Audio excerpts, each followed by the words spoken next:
نحمده ونصلي ونسلم على رسوله الكريم أما بعد فأعوذ بالله من الشيطان الرجيم بسم الله الرحمن الرحيم اللهم صل على سيدنا ومولانا محمد وعلى آل سيدنا ومولانا محمد وبارك وسلم وصل عليه۔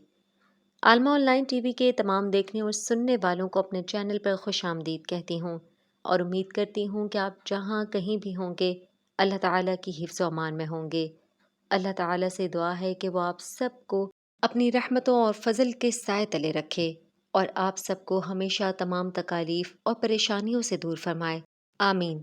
معزز ناظرین کرام، آج کا وظیفہ اللہ تعالیٰ کے بابرکت نام یا حیو یا قیوم پر منحصر ہے۔ سب سے پہلے ان الفاظ کے معنی جان لیتے ہیں۔ یا حیو کا معنی ہے ہمیشہ زندہ رہنے والا، حیات رہنے والا، اور یا قیوم کا معنی ہے ہمیشہ قائم رہنے والا۔ جو ہمیشہ زندہ رہنے والی ہے اور جو ہمیشہ قائم و دائم رہنے والی ہے، یہ دنیا تخلیق ہونے سے پہلے، یہ کائنات تخلیق ہونے سے پہلے بھی اللہ تعالیٰ موجود تھا، اور اس دنیا کے ختم ہو جانے کے بعد بھی اللہ تعالیٰ موجود رہے گا۔ اس چیز پر تمام مسلمانوں کا یقین پختہ ہے، اور اس پر یقین رکھنا ہی مسلمانوں کے ایمان کو مضبوط بناتا ہے۔ ہندوؤں کا کیا دین ہے کہ وہ تو ان بتوں کی عبادت کرتے ہیں جن کو وہ خود اپنے ہاتھوں سے گھڑتے ہیں، جنہیں وہ خود اپنے ہاتھوں سے تخلیق کرتے ہیں، اور پھر ذرا سی آندھی طوفان سے وہ بت ان کے ہوا کے زور سے گر کر ٹوٹ جاتے ہیں، چور چور ہو جاتے ہیں۔ اس کے باوجود بھی ان کے دماغوں میں یہ بات کبھی نہیں آئی کہ یہ کس طرح کے خدا ہیں جو اپنے آپ کو سنبھال نہیں سکتے۔ جب یہ اپنے آپ کو نہیں سنبھال سکتے تو انہوں نے ہمیں کیا سنبھالنا ہے؟ انہوں نے ہماری پریشانیوں کا بوجھ کیسے اٹھانا ہے؟ یہ تو اپنا بوجھ نہیں اٹھا سکتے۔ لیکن مسلمانوں کو اس بات پر یقین کامل ہے کہ اس کائنات کو تخلیق کرنے والی ذات واحد اللہ تعالیٰ کی ذات ہے، اس لیے اس کے علاوہ کسی اور کی بندگی، کسی اور کی عبادت جائز ہی نہیں ہو سکتی۔ کائنات کا نظام جس تسلسل سے چل رہا ہے، جتنے اچھے انداز سے چل رہا ہے، وہ صرف رب تعالیٰ کے حکم پر منحصر ہے۔ سورج اپنے وقت پر نکلتا ہے، اپنے وقت پر غروب ہوتا ہے۔ چاند سورج کے بعد آتا ہے اور سورج کے آنے سے پہلے وہ غروب ہو جاتا ہے۔ یہ جو ترتیب اور تسلسل ہم اپنی زندگی میں دیکھتے ہیں، ہم میں سے بہت کم اسے نوٹ کرتے ہوں گے، لیکن یہ تسلسل یوں ہی برقرار نہیں ہے۔ یقیناً اس نظام کو چلانے کے پیچھے ایک ہستی ہے، اور وہ ہستی صرف رب تعالیٰ کی ذات ہے۔ تمام چیزیں اسی کے حکم کی منتظر ہیں، اس کے حکم پر بسجود ہیں۔ جو رب تعالیٰ کا حکم ہوا، تمام چیزیں اس سے ہٹ نہیں سکتیں۔ تو پھر انسان اللہ تعالیٰ کی عبادت سے کس طرح سے دور رہ سکتا ہے؟ کیا اسے اپنے رب پر یقین نہیں ہے کہ جن مشکلات میں وہ پھنسا ہوا ہے، اس سے نکالنے والی ذات بھی صرف واحد اللہ تعالیٰ کی ذات ہے؟ اس کے علاوہ اسے کوئی بھی وہاں سے نہیں نکال سکتا۔ جس رب نے اسے اس پریشانی میں مبتلا کیا ہے، اسے آزما رہا ہے، وہی رب اسے اس پریشانی سے نکالے گا بھی۔ اس کے علاوہ کوئی نہیں نکال سکتا۔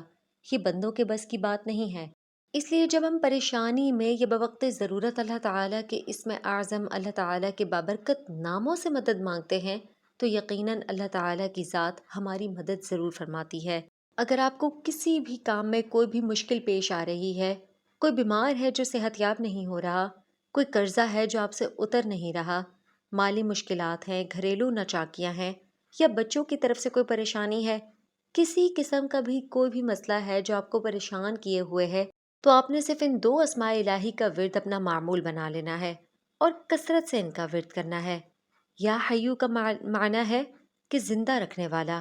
اب جس طرح سے سیلاب کے دن ہیں اور لوگوں کو خطرہ ہے کہ ان کے گھر ڈوب نہ جائیں، تو وہ کثرت سے یا حیو کا ورد کریں، کیونکہ یا حیو جانی اور مالی نقصانات سے محفوظ رکھنے کے لیے بہترین وظیفہ ہے۔ اس کے علاوہ اگر یا قیومو کی بات کی جائے تو یا قیومو کا ذکر عمر درازی کے لیے کیا جاتا ہے۔ اس سے عمر میں برکت ہوتی ہے، اضافہ ہوتا ہے، اور دشمنوں پر ہمیں غلبہ حاصل ہوتا ہے، دشمنوں پر ہمیں کامیابی حاصل ہوتی ہے۔ جو بھی لوگ اپنے دشمنوں سے پریشان ہیں اور ان کے دشمن انہیں مغلوب کیے ہوئے ہیں، کسی صورت ان کی جان نہیں چھوڑ رہے، کوئی کیسز چل رہے ہیں، کوئی سماعتیں ہو رہی ہیں، تو وہ یا قیومو کا ورد کثرت سے کریں۔ یا حیو یا قیومو یا آپ کو ناگہانی آفات سے بچانے کے لیے، آپ کو مشکلات سے نکالنے کا بہترین اور آزمودہ وظیفہ ہے۔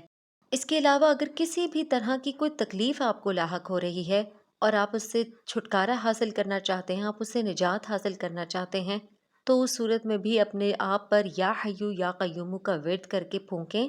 اس سے بھی انشاءاللہ آپ کو بہت جلد شفا نصیب ہوگی۔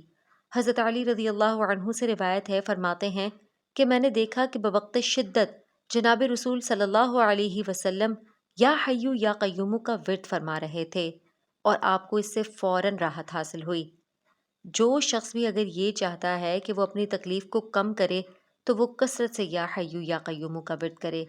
کئی چیزیں ہوتی ہیں کہ جن کا علاج نہ تو انسانوں کے ہاتھوں میں ہوتا ہے، نہ اس کی تکلیف کم کی جا سکتی ہے، تو اس صورت میں اللہ کا کلام اور اللہ تعالیٰ کے یہ بابرکت نام، یہ اسماء الہی انسان کو بہت سی تکالیف سے دور کر دیتے ہیں، انسان کو بہت زیادہ آسانیاں اور راحت عطا فرماتے ہیں۔ اس کے علاوہ اگر کوئی شخص عزت و جاہ چاہتا ہے، ترقی چاہتا ہے، کاروباری ترقی چاہتا ہے، تو اس صورت میں بھی وہ یا حیو یا قیوم کا کثرت کے ساتھ ورد کرے تو انشاءاللہ تعالی اس کا کاروبار یا اس کی عزت میں بے پناہ اضافہ ہوگا اور یہ عزت اور نیک نامی میں اضافہ ہوگا۔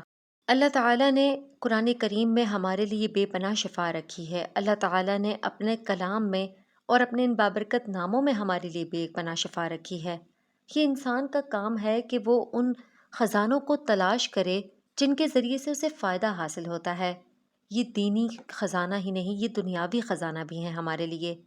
یہ صرف ہمارے لیے دنیاوی سکون اور راحت کا باعث نہیں بنتے، بلکہ آخرت میں اجر و ثواب اور نیکیوں کا باعث بھی بنتے ہیں، جو کہ حقیقی خزانہ ہے، جس کے لیے ہمیں میدان محشر میں ایک ایک نیکی کے لیے ترسنا نہیں پڑے گا۔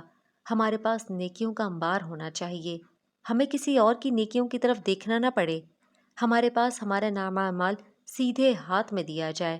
تو اس سب کے لیے اللہ تعالیٰ کے ناموں کی مدد اور ان کے ذریعے سے اپنی دنیا میں بھی ہم بہتری لے کر آ سکیں اور آخرت میں بھی ہم اپنے لیے آسانیاں پیدا فرما سکیں۔ تو امید کرتی ہوں کہ ہماری آج کی ویڈیو آپ کو بے حد پسند آئی ہوگی۔ اس وظیفے کو زیادہ سے زیادہ شیئر کریں۔